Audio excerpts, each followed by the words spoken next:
Feliz día. Mi nombre es Oscar Javier Ayala Rodríguez, soy estudiante del doctorado en Educación de la Universidad Cuauhtémoc.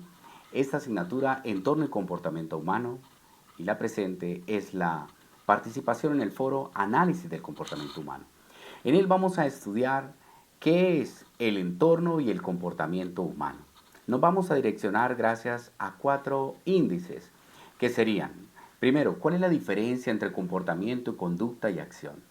Segundo, ¿cuáles son las principales influencias sobre nuestras acciones? Tercero, al actuar seguimos patrones designados previamente o improvisados. Y cuarto, ¿por qué a veces nos cuesta trabajo entendernos con los demás? Entonces, iniciemos. Lo primero que tenemos que decir del comportamiento, la conducta y la acción, nos vamos a referir a una pirámide. La acción es un acto individual y voluntario, lo que está en la base de esa pirámide.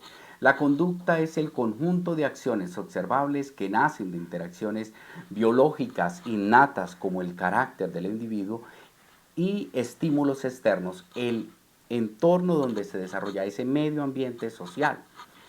Ahora, muy bien, ¿qué es el comportamiento? Es la suma de varios tipos de conducta, de acciones individuales, conscientes e inconscientes que responde el sujeto a las circunstancias del entorno. Entonces recordemos esa pirámide. La acción es lo que está en la base, sube a la conducta y finalmente genera el comportamiento. Ahora muy bien, vamos a mirar cuáles son las principales influencias sobre nuestras acciones. Parafraseando a Cobo 2003, tenemos que son 4 características. La primera son biológicas y genéticas. Dentro de ello podemos ver algunas situaciones como los trastornos de conducta que afectan la forma de responder, ¿no? Ahora muy bien, tenemos los patrones culturales. En ciertas culturas, por ejemplo, eructar es un acto agradable, ¿sí? Al comer, quiere decir que la comida ha sido agradecida, ha sido apetecida, mientras que en otros lugares es algo bochornoso. Entonces la cultura determina la forma también como vemos el mundo, cómo nos relacionamos y genera una escala de valores. Y allí encontramos los valores morales, que sería lo que consideramos bueno o malo. Allí están valores religiosos, por ejemplo, como entrar a una iglesia y no arrodillarse se consideraría como algo que no es de acorde al lugar, ¿no? Por ejemplo, entrar a una iglesia y empezar a gritar, a saltar, ¿sí? Y el lugar está llamado a la oración. Entonces, en algunas culturas se puede hacer esto, en otras sería una forma mal vista. Y finalmente la cosmovisión, que determina la forma como percibimos y estructuramos y generamos una respuesta frente a las situaciones. La cosmovisión entonces es el conjunto de valores que son biológicos, genéticos, culturales y morales que hacen que yo determine la forma como percibo el mundo, pero también cómo lo estructuro y doy respuestas a él. Ahora tenemos, al actuar seguimos patrones designados previamente o improvisados.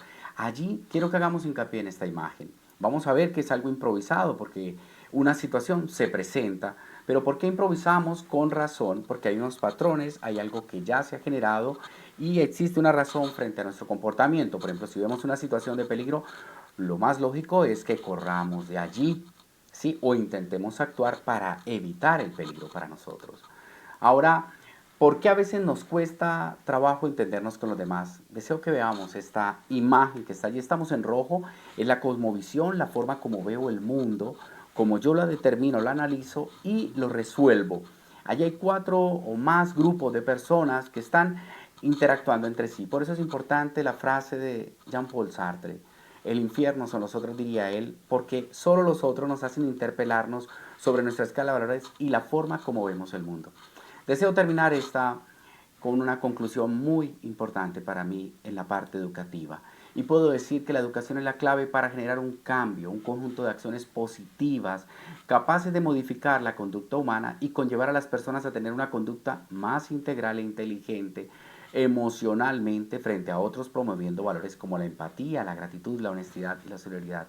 Qué hermoso una sociedad donde todos somos empáticos, nos ponemos en el lugar del otro.